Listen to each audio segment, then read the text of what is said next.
Assalamualaikum warahmatullahi wabarakatuh. Kembali KBW sekalian, bagaimana kita menguangkan, merupiahkan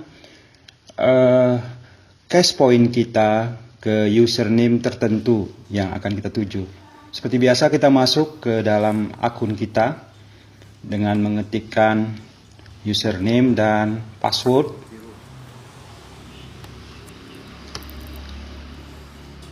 Kemudian setelah masuk ke dalam akun kita klik point transfer.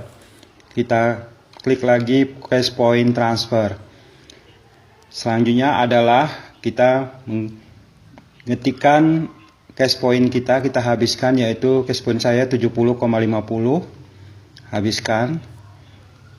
Kemudian kita kirim ke username tertentu. Kebetulan di sini saya mengirimnya ke Rasha 00. Kemudian kita cek usernya siapa namanya, ternyata muncul nama yang kita inginkan. Kemudian kita ketikkan di remark, yaitu jual cash point ke username tertentu. Kebetulan di sini ke Rasha 00. Kemudian kita ketikkan trading password kita. Kemudian kita preview.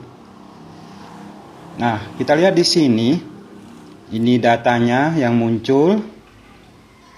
Transfer amount 70,50 ke Rasha 00 dan kita confirm. Nah, ternyata sudah sukses. Kemudian kita screenshot. Nah, kemudian kita lihat, kita cek apakah sudah selesai kita lakukan kegiatan itu. Kemudian kita lihat ternyata cash point-nya sudah 0,00. Ya, demikian, terima kasih. Assalamualaikum warahmatullahi wabarakatuh.